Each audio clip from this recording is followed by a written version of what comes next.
In the high summer of 1333, an entire generation of Scottish nobility marched into a valley of death, not because they were foolish, but because they were provoked beyond the limits of human endurance. In the span of a single afternoon, 4,000 warriors would be butchered, their bodies piled so high that the dying suffocated beneath the weight of the dead. This was not a battle in the traditional sense of chivalry, it was an industrial execution. It was the moment where the medieval world collided with a brutal new technology, and where a 20-year-old King Edward III turned a muddy slope in Northumberland into a slaughterhouse.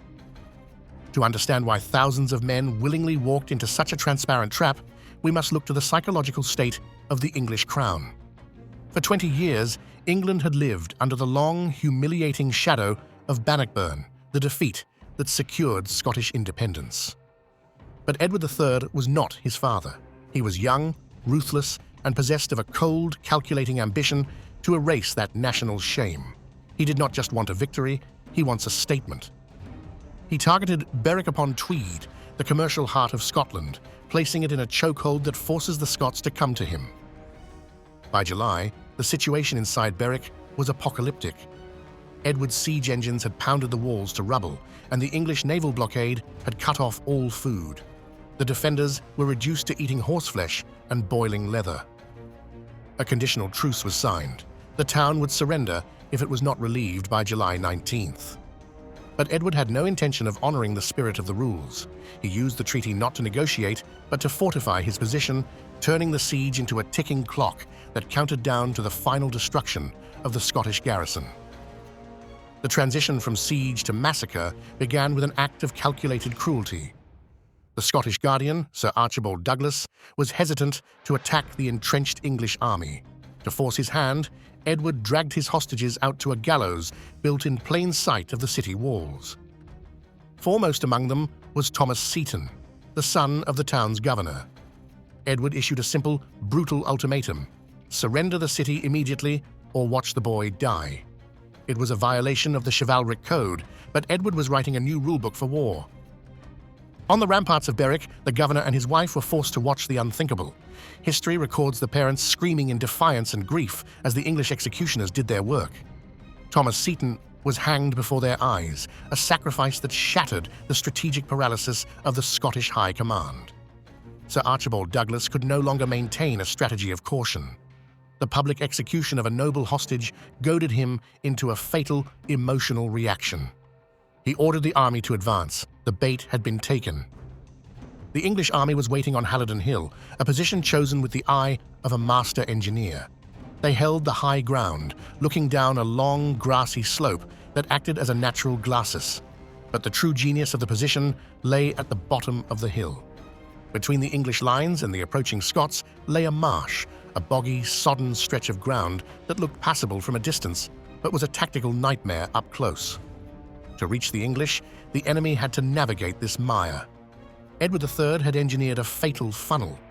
The topography dictated that the Scots had to march down their own hill, witches know, lose all their momentum crossing the bog, and then climb 600 feet up a steep gradient into the teeth of the enemy. It was a killing ground, designed to strip the enemy of their formation and their speed. Edward deployed his men not in a solid line, but in a new formation that would become the trademark of English lethality for the next century. The English knights and men-at-arms were dismounted, standing in 3 solid blocks to act as an anvil, but flanking each block were great wedges of archers, angled forward like the teeth of a harrow. This formation created a re-entrant, a V-shaped pocket. Any enemy attacking the center would not just face the infantry to their front, but would be subjected to enfilading fire from both sides. It ensured that shields held to the front would be useless, exposing the vulnerable armpits and necks of the attackers to a crossfire. The weapon that would define the day was the English longbow. These were not the recreational bows of later centuries, but heavy artillery machines. Carved from single staves of yew, they possessed a draw weight of over 100 pounds. It took a lifetime of training to pull one, a practice so intense it warped the skeletons of the archers, thickening their left arms and twisting their spines. But the power it generated was terrifying, capable of driving a heavy shaft through mail and padding as if it were linen. As the sun hit its peak on July 19th, the Scottish army appeared on the crest of Witches' Knowe. They were a magnificent sight, 15,000 strong, the flower of the northern nation. They were organized into 4 great divisions, or Schiltrons, dense forests of 12-foot pikes that had famously shattered the English cavalry at Bannockburn 19 years earlier. They moved to the sound of horns and the deep drone of bagpipes, a sonic wall meant to intimidate the outnumbered English. But as they began their descent, the trap was sprung. The vanguard hit the marsh, and the disaster began instantly. The heavy boots of the spearmen sank into the mire, and the tight, impenetrable formations that were their only defense against cavalry began to loosen. Men stumbled, ranks compressed, and the advance slowed to an agonizing crawl. The confident march turned into a chaotic struggle against the geography itself. From the high ground, the English watched in silence. They saw the enemy struggling, the banners dipping, the momentum dying in the bog. Edward waited with the patience of a predator. He let the Scots get deeper into the mud, ensuring they were fully committed and unable to retreat. Then, at the perfect moment, the signal was given. 4,000 English archers stepped forward. They raised their bows, drawing the heavy yew-staves to their ears, harnessing the immense tension of the wood. The air hummed with potential energy. When they loosed, the sound was described by chroniclers as the tearing of a great sheet of canvas. The sky darkened as the first volley arced over the valley. This was not harassment fire, it was a storm. The arrows were tipped with bodkin points, heavy, chisel-shaped iron heads designed to punch through resistance. They slammed into the struggling mass of Scots with the force of sledgehammers. The effect was catastrophic. Men were hit in the face, the neck, and the shoulders. The arrows didn't just kill. They destroyed the mechanical function of the army, pinning men together and creating obstacles of the dead. The Lanercost Chronicle provides a chilling detail. The Scots were so wounded in the face that they turned their faces away from the blows of the arrows. This instinctive reaction blinded them. They looked down at the mud to save their eyes, losing all situational awareness. The rear ranks, unaware of the carnage at the front, continued to push forward, compressing the army into a terrified, immobile mass. It became a kill box where every arrow fired was guaranteed to hit flesh. The English archers, firing 10 to 12 arrows a minute, poured thousands of shafts into the crowd. There was no need to aim at individuals. They simply saturated the area. The Harrow formation allowed them to fire into the flanks of the Scottish columns, bypassing their armor. Men fell in heaps, and the living were forced to climb over the dead, slipping on blood and marsh water only to be struck down themselves. The hiss of the arrows was constant, a rhythmic, mechanical sound of death. Yet, driven by the sheer desperation of their leaders and the knowledge that retreat meant being cut down from behind, the survivors clawed their way out of the bog. They began the ascent of Halidon Hill. Exhausted, bleeding, and terrified, their formations shattered, they charged uphill toward the English line. It was an act of supreme, tragic courage.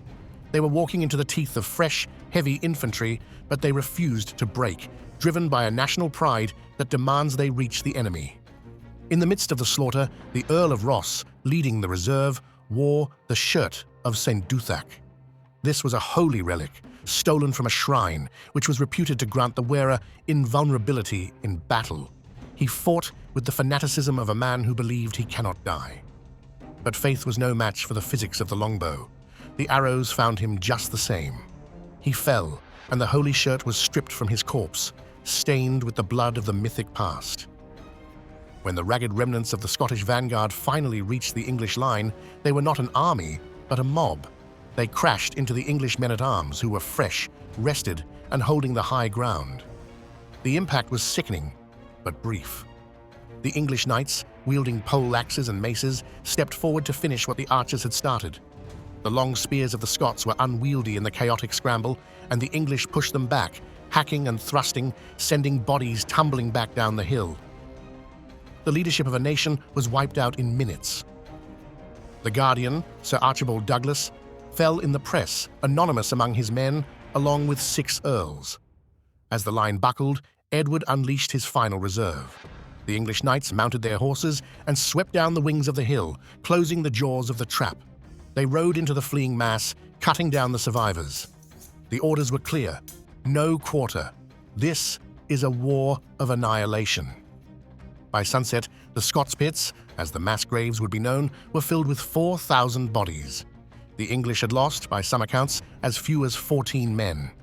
It is a disparity so grotesque it seems impossible. Halidon Hill proved a terrifying new thesis that terrain and massed firepower could destroy superior numbers. It was the laboratory where Edward III perfected the tactics that would later destroy the French at Crécy and Agincourt, changing the art of war forever. If you want to see more battles where strategy completely overturned the odds, make sure you're subscribed to the channel. We are building a library of the most pivotal moments in military history, and your support helps us bring these lost stories back to the light. Hit the like button to help the algorithm find other history fans, and let us know in the comments which medieval battle you want to see deconstructed next.